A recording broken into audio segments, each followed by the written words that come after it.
Book Interrupted has partnered with Libro FM for a fan giveaway. Fans that contribute to the Untamed book cycle will be entered to win a 3-month free membership to Libro FM. Fans can contribute by sending us an email, a video, leaving a voice message for us, or commenting on our social media. For more information on how to get hold of us, please go to www.bookinterrupted.com. Parental guidance is recommended because this episode has mature topics and strong language. Here are some moments you can look forward to during this episode of Book Interrupted.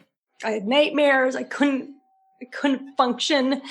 I do not believe in God, to start. Is it just the use of the word God? A lot of too easy answers to these really complex questions. Growing up, Doyle. And it's because I'm Glennon Doyle. You're welcome. Mind, body, and soul. The information is the goal. Try to learn something new without being distracted. Mind, body, and soul. Information is the goal. Trying to learn something new without being disrupted. Mind, body, and soul. Inspiration is the goal. Interrupted. This episode's brought to you by Liz Clark Astrology. No nonsense, personalized, honest handwritten readings that aim to be as constructive and helpful as possible. A glimpse into your true self, maybe even one you forgot about. Go to www.lizclark.com. You can also find the link in our show notes below. Welcome to Book Interrupted, a book club for busy people to connect, and one that celebrates life's interruptions. If you'd like to join along, this book cycle is from February 14th to March 21st. It's Kara's book cycle, and the book we're reading is Untamed by Glennon Doyle. Untamed is a memoir that examines the restrictive roles and expectations placed on women. For more information about Book Interrupted or this book cycle, please go to www.bookinterrupted.com. Let's listen in to this episode's group discussion. The God stuff, she lost me a bit in the God sections. Yeah. Could you say more about that, Mare? Because, the God stuff for me was really powerful. I feel I liked her God stuff, right? So what was it about it? When she was like, yeah, priest, you don't get to decide. For me, I was loving that. I agree with that. Yeah, me too. Because it was separating religion and God, right? I loved that separation. I do think that's important. I do not believe in God, to start. I do agree that you have to figure out, if you believe in God, you got to figure out what you believe. And, but, I didn't like the jump about what I'm listening to inside me is God, and so it's true. I don't know. I think it just opens it up to you can do whatever you want. Do you believe something? Do you have, would you describe yourself as having spirituality or faith in something, or are you purely scientific? So, right. I'd say that I have, I think that there's a lot we don't understand about the physical world.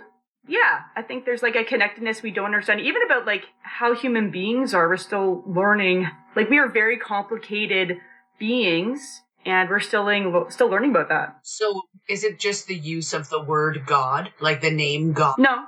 Because it's associated with traditional religion? Would you? No, I think if it was called something different? I think no, not at all, actually. No, I fully respect people having their beliefs, and I think it's very important for a lot of people to believe in God. And it's very important for some people to follow a organized religion, for their own spiritual health. But maybe it's she's saying, I don't know what it was about it. There's something that rubbed me the wrong way. This person can't preach to me, but I'll preach to you. I don't even know what it was. I hear you on that. I feel I don't believe that there's a God, what Christianity would want you to believe, but I do believe to myself to be really spiritual, and I believe in I call it the universe and synchronicity and all sorts of things that I won't go into right now. And so when she spoke about, and I believe exactly what she said too, which was oh my God, she thinks the same thing that I think. And I just have a tendency when people like her specifically say God, I just substitute in universe, right? She's talking about what I know, and that's cool with me. I don't care that she called it God. and you said you don't either, but like, so when, like, cause I think that, like, when people are looking for answers outside of themselves, I realize that if you can get quiet, if you can go in that closet, if you can get in touch with your knowing, all of the answers, you know them already inside yourself. It's just a matter of getting quiet enough or in touch with yourself enough. It's a matter of like removing that cage or taking off whatever that other thing. Like, I truly believe that I carry it within me. Like the fact that I came from something else, right? Not just the science of my mother's egg and my father's sperm joining together and creating a human, but like we're all from the same source, spiritually speaking. And so when you need to contact that source, it's right there within you. And if you can be quiet enough and look inward enough, you can find whatever answer you seek. That's what I truly believe. I think there's a bit of a difference between looking inside and figuring out what you want so that you can live a life without regret, and looking inside and hearing what you think you should do, and then say, because God or the universe or whatever told me to, so that's the best thing, regardless of anything else around me. But I think that there's I just think it gives you a permission, being like, well, I have permission because God or the universe intended me to do this, and depending on, I don't know, there's something about that. I feel like it's a misunderstanding because in your retelling, I hear a separation between God and myself, right? Like an outside entity is informing me of what to do, and I don't have that separation. But a lot of people do. And I think she did too, and she may as well, because she came from very Christian upbringing and stuff like that. So I believe in God, and so I'm just going to weigh in here.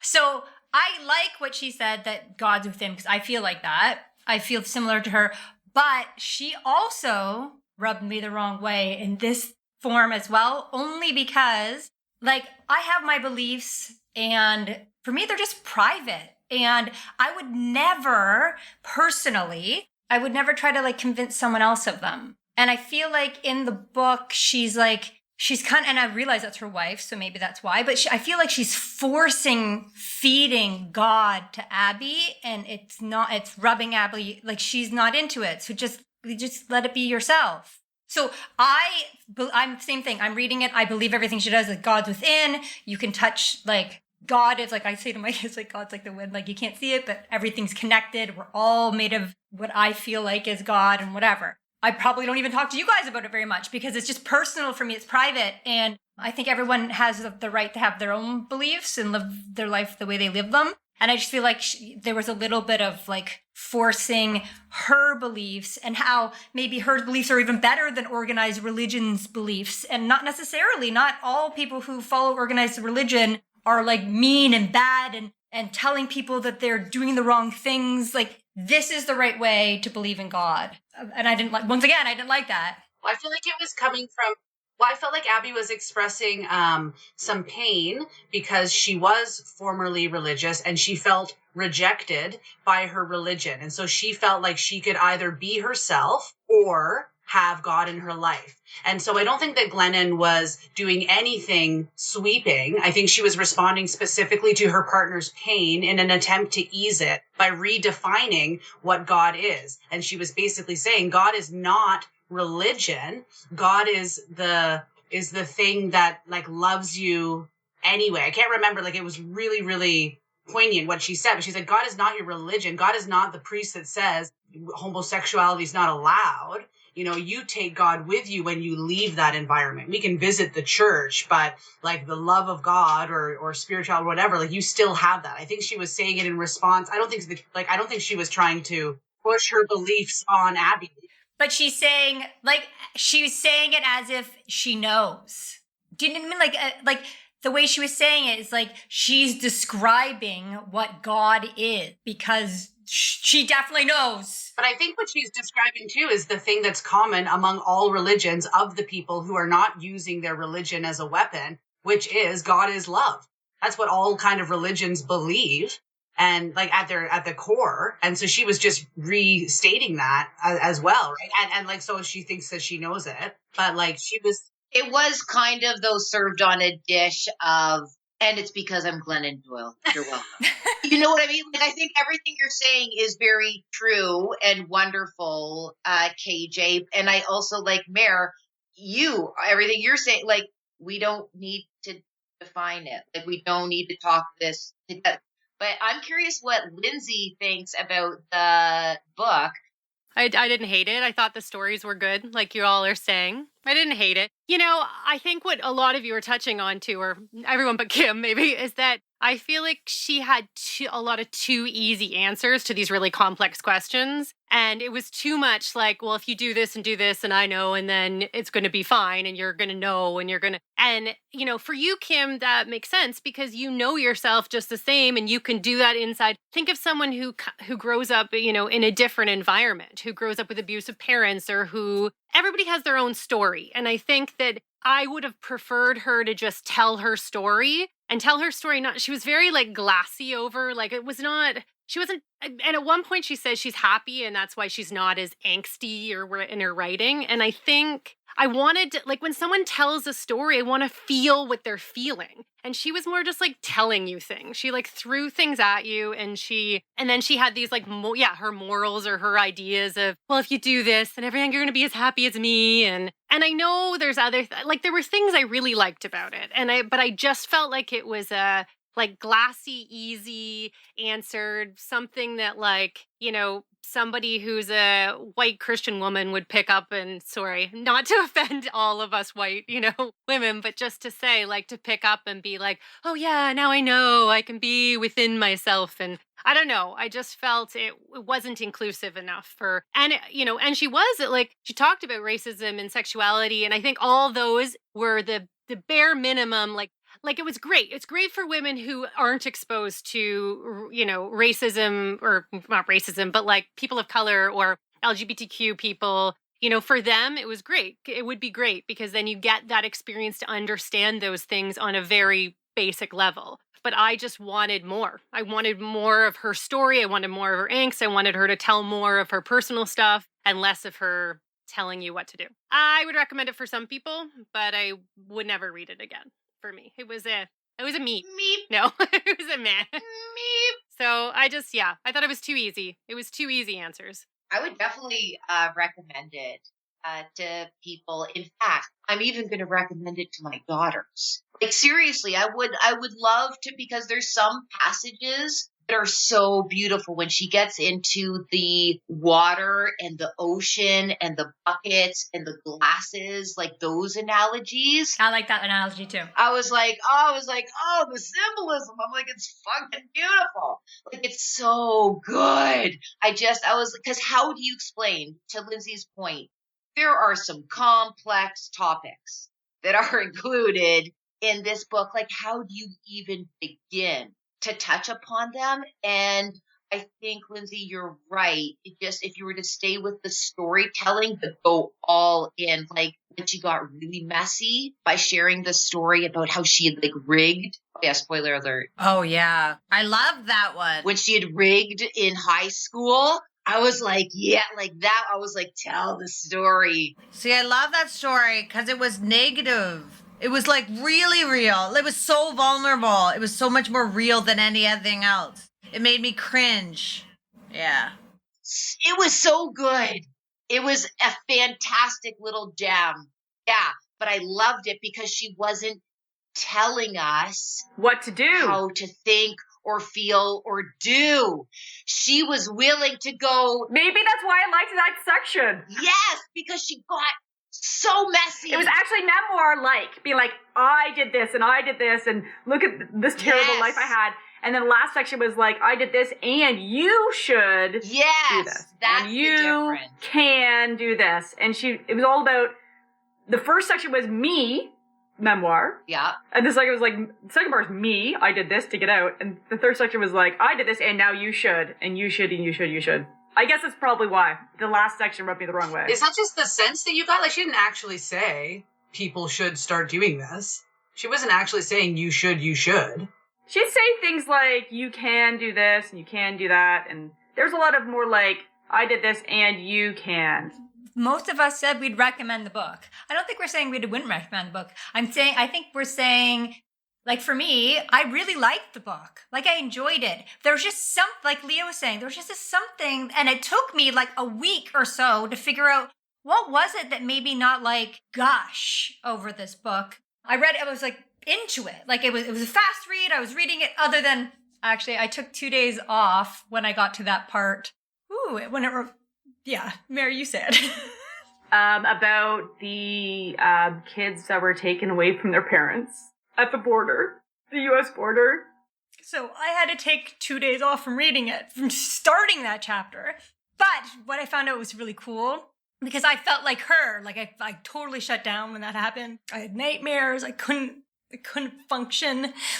And I decided to donate money to somebody that might be doing something to help them. And the person I donated to was Together Rising. I checked. Oh, I was like, when I read of Together Rising, I think that I did that. I was one of the 4.6 million people that gave money. And I was, because I was like, I need to do something so I can sleep, because this is so horrible. Like, how can the world let this happen? So anyway, I really loved the book. There was just that. So I wanted to say that, especially like to Kim that like loves it. I really liked the book, and I would recommend it to people. And I think she's doing great things, and I think she's a really good person. I just think that there's going to be another memoir of maybe some other lessons she learned, and being like I think might be some things in here that she learns a different lesson and she might refer back to, just because she did say certain things. But I think she's a great person, and I think she's trying to do good in the world, right? Like she's legitimately trying to make it a better place. Yes. And she's never saying like, I figured it all out and here it is, the end. She's never saying that, right? So there probably will be another book, because in the podcast when she was on Armchair Expert, she says like, my point isn't like this is how you do life. My point is life is messy and we're all figuring it out. And this is a story about how I'm figuring it out. And if we happen to take lessons from that and it resonates with us, then awesome. But she's not writing a how-to. I really liked reading her voice, but when I heard her on the podcast, that's when I had the experience that you all had through the book.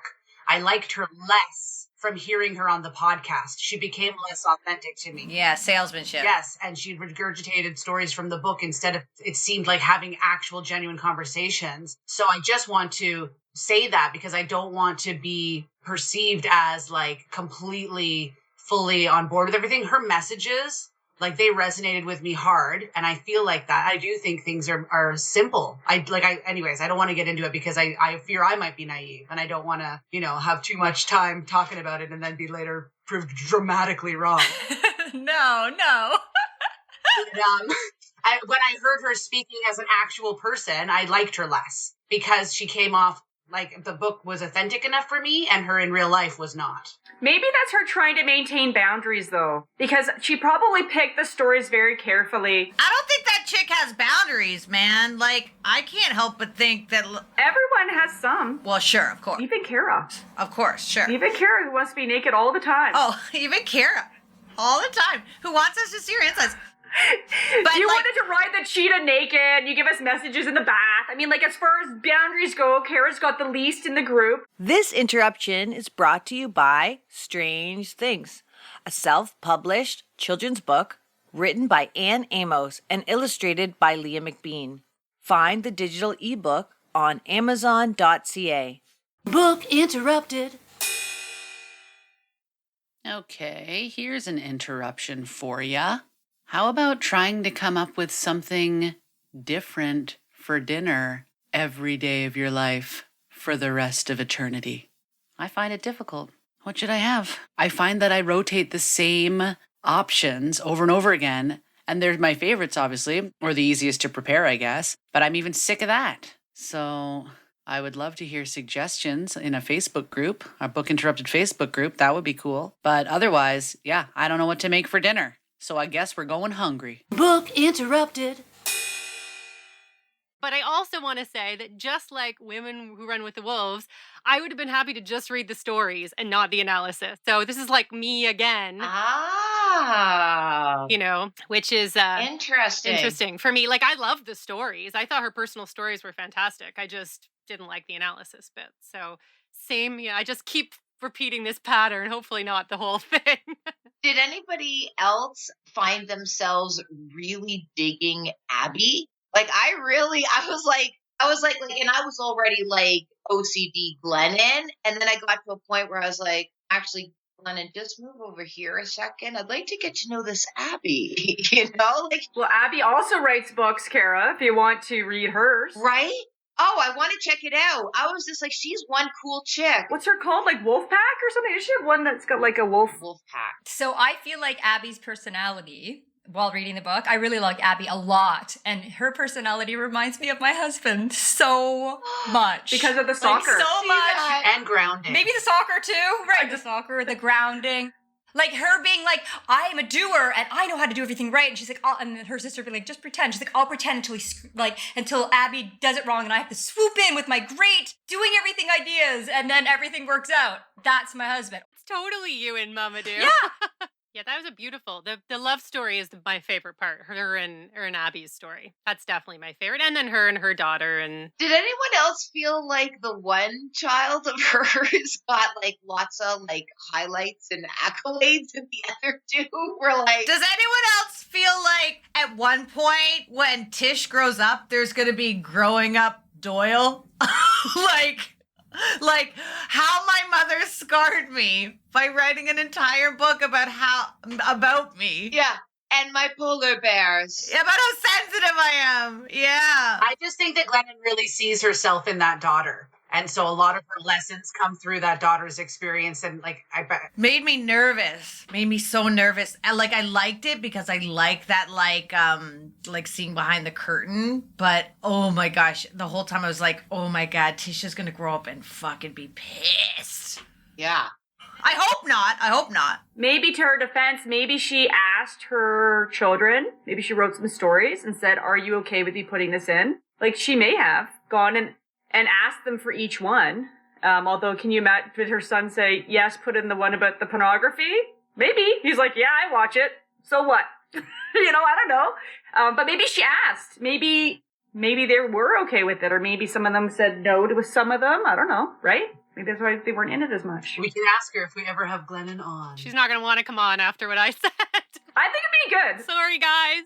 I don't think she would be that upset about it, because she even says herself, she's like, I'm not great at like maintaining friendships and whatever. So she knows that there's some people that she gets along with great, and some people she doesn't. So, and like us all. Oh, and she doesn't care about being liked. She says that too. Like, I don't care. Exactly. Like that's the thing, is like some people don't have that yet, where they don't have to be liked by everybody. Like it feels nice to be liked, but like I have a polarizing effect on people, I think, personally.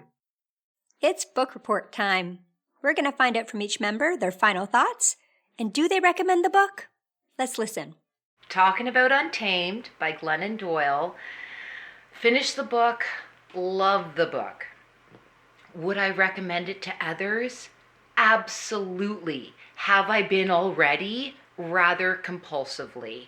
I've been quoting the heck out of it. I literally, like, every moment I get, if something even close to the topic that comes up all over this, which is really about being a human in a modern world. What does that mean? And what are the things that kind of trap us or interrupt our ability to think for ourselves? How to distinguish that, like social conditioning, versus what is our truth, our deep knowing within. And so it really actually comes up quite a bit, because I think a whole heck of a lot of us adults at some point or another, for long duration or short, kind of have issues with the way that the world runs in some way. It just doesn't feel like a good fit. So absolutely, I would recommend this book. Just, it's really lovely on all accounts, like the truth bombs, the way that it is written. It is so bite-sized, and yet there's an intensity, a depth to it, which isn't kind of like a low, sort of like sinking. It's still quite energetic and fun and playful. One passage that I would like to end on that just, this is like a throwback for Glennon, reflecting back to kind of like her college years, which was literally kind of like my high school and university experience, where we may or may not have experimented with a few foreign substances. So here she goes. She goes, when I fell in love, I felt a lot like I did when I ate hallucinogenic mushrooms with my friends in college. When the mushrooms kicked in, we'd fall into a rabbit hole together. Suddenly, I'd feel utterly connected to the people I was tripping with and equally disconnected from everyone sober. My friends and I were in a bubble of love. No one else could reach us or understand us. I felt sorry for the sober people. They didn't know what we knew, or felt what we felt, or love like we loved. We called them the normal people. Be careful, we'd whisper to each other when one of them would approach. She's normal. So why that passage out of all the passages to kind of like wrap up my thoughts on this book? Because reading this book and that passage in particular reminded me of my tribe of women, and I'm so excited and delighted to be reunited. Not that we ever kind of became estranged with each other, but having this book club podcast, Book Interrupted, to come back to with some people that I have known for a very, very, very long time, who absolutely love me, even though they may not like everything about me. And something weird happens as you get into adulting. All of a sudden you find yourself with all the people that you care about and love the most, and yet somehow you're onto some sort of weird skewed schedule of only seeing them maybe like every 4 months, or your biannual get together, or what have you. And it's interesting that we don't prioritize those relationships, understandably so, but it is still a bit strange, isn't it? And I loved reading that part of her book because it just reminded me how precious our connections are to each other and how important Book Interrupted is to me. Hi, this is my final book report for Untamed by Glennon Doyle. I really liked it, and generally speaking, I thought it was a really easy read, fast-paced, good messages, really inspiring story. The only negatives I would have is that sometimes she came across a bit preachy, which, I didn't hate, but I didn't love either. She kind of has a little bit of a better than attitude, and maybe we're not all at we haven't all arrived, So I felt a bit that, it had I was doing it wrong and now I'm doing it right kind of thing, which doesn't feel very realistic. And I think she has quite a following and kind of has a lot of people that work with her, for her, come to her talks. So I'm sure that would lead to talking in that way. So some parts, there was a part with the cream cheeses, and it's yeah, that mom wants to bring a lot of cream cheeses, which sucks. That's true, but she's a bit harsh. I get the message was that we don't want to raise our kids to be assholes, but she doesn't seem to like a lot of moms at her school. Anyways, overall the book was really great, and I have nothing but positive things to say. Just a great, inspiring story. And I would read another book by her for sure. I would definitely read a book by her again. Some of the positive things I really liked were, I love her ideas about women's bodies and really breaking it down for current contemporary cultural media reasons, the messaging and how she talks to her daughters about that. Yeah, the overall message, really a female body image and worth issues, I think really was one of the biggest takeaways for me from the book that was really good. I have a quote: "Self-hatred is harder to unlearn than it is to learn. It is difficult for a woman to be healthy in a culture that is still so very sick." And that is true. To love yourself and not have self-hatred be your motivation for anything in life, body, work, you're not smart enough, you don't make enough, or whatever it is. I think that is really such a hard lesson to unlearn, and I bet you a lot of people, including myself, are always working at that. So, wrap up. Boop, boop, boop. I really like the book, and I would definitely read a book by her again.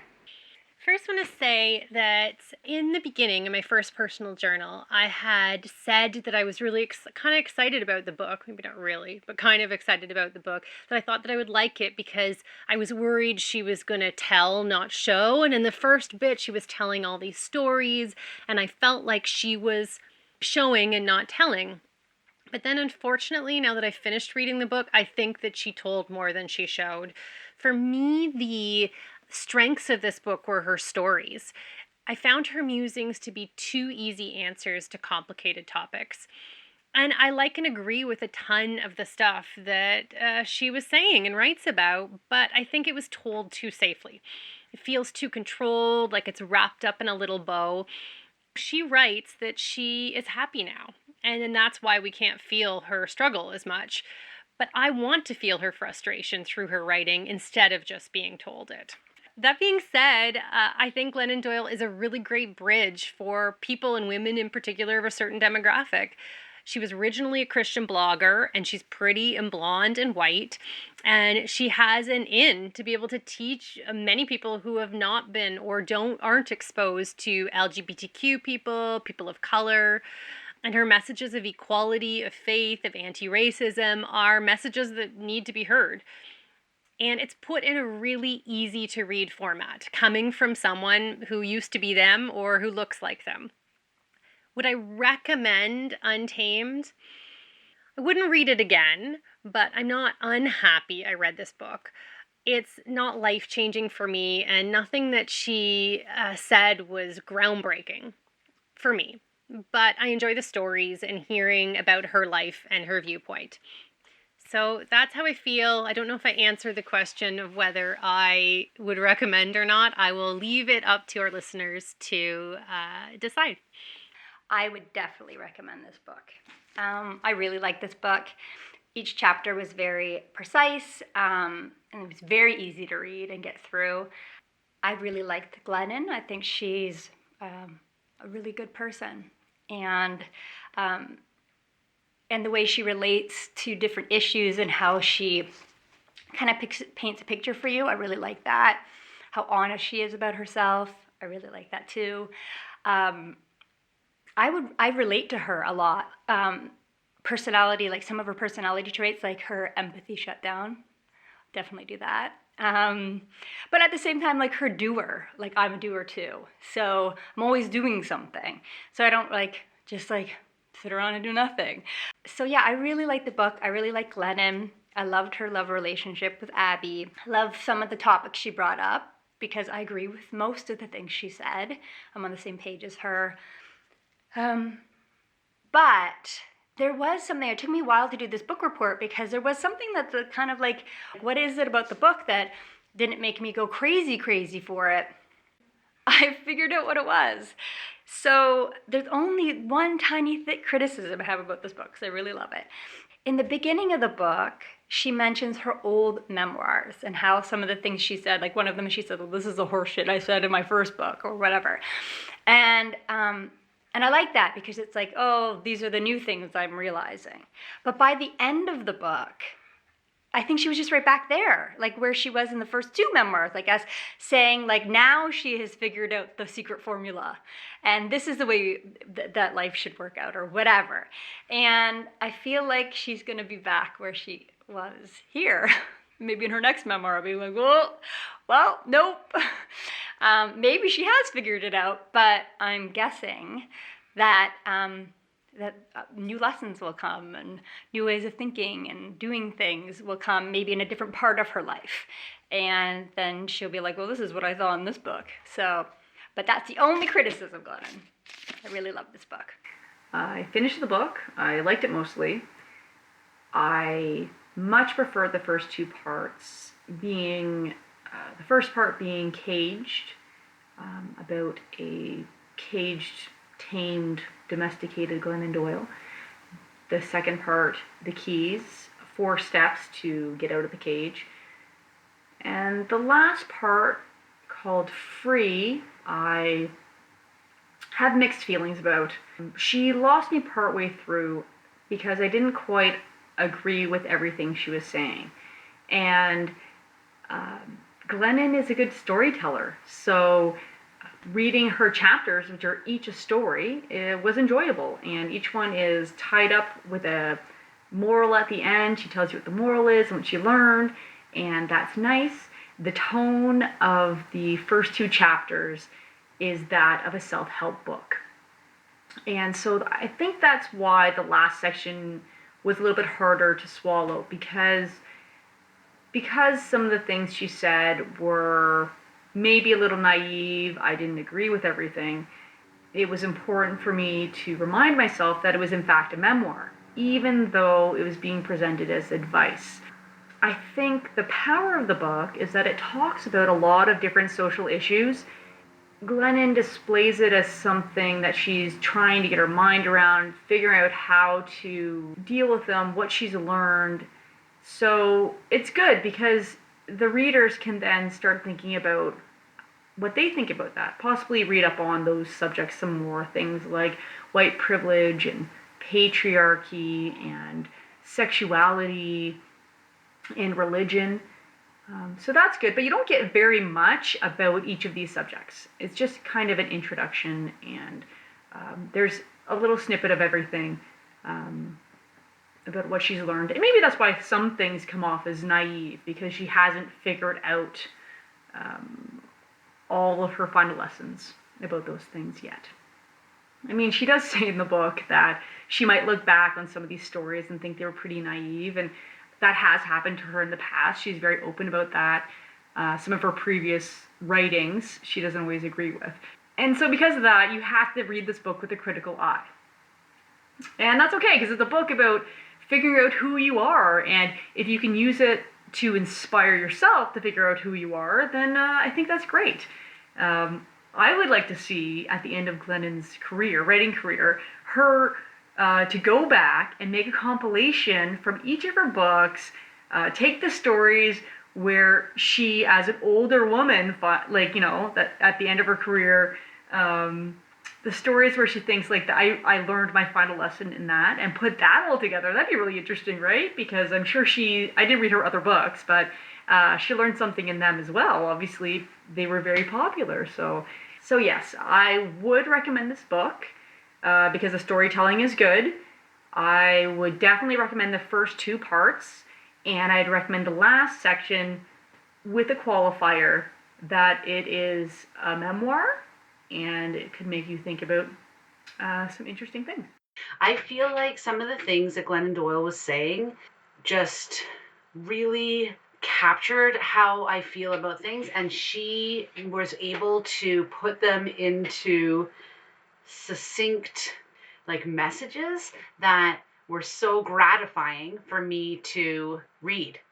It was like achieving clarity of my thoughts through somebody else's words. That's a good way to put it. I thought that I was going to be showing you how good Glennon Doyle was by contrast, by being terrible at expressing myself right now. But I got it out. Woo!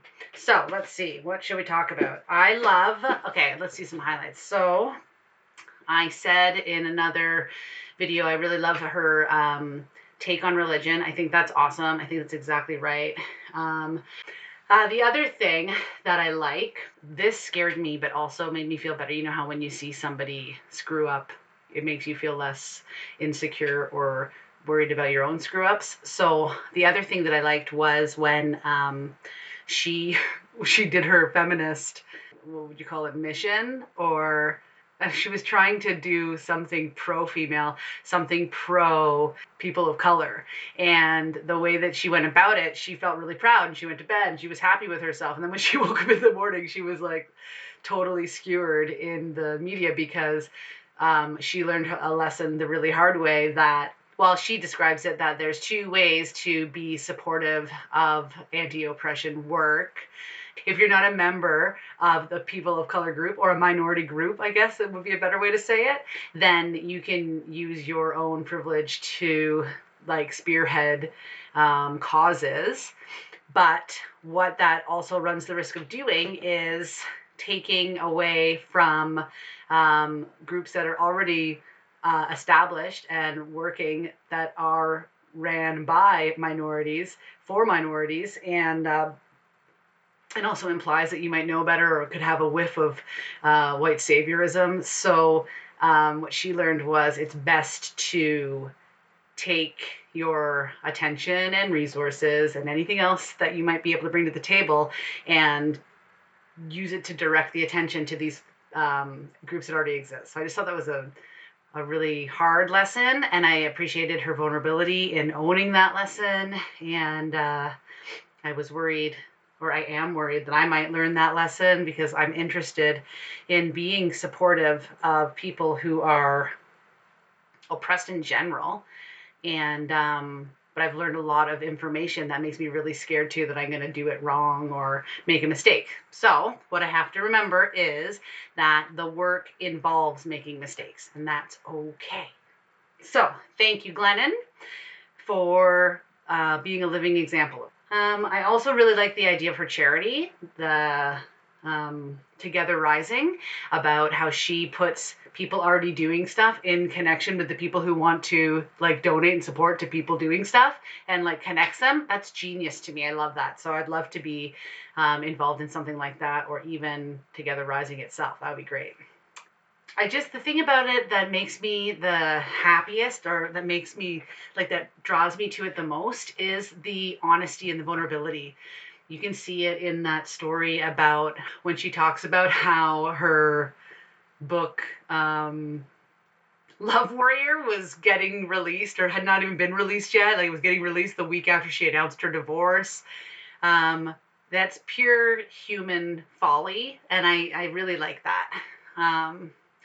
That's what resonates with me the most, is that willingness to be vulnerable and share those things that otherwise one might want to hide or manipulate, because, how dare someone who wrote Love Warrior, that's like, I can't remember what the tagline was, something like, something about saving a marriage, or anyway. The tagline is that, and then she's getting divorced literally the week before it comes out. Like, that is so amazing, and I love that she embraced it. So thank you, Glennon. Thank you, Kara, for picking this book, and I guess that's about it for today. On Book Interrupted. Boom. Thank you for joining us on this episode of Book Interrupted. If you'd like to see the video highlights from this episode, please go to our YouTube channel. Be sure to subscribe, and you'll be notified when there's new content. Want to be part of the conversation?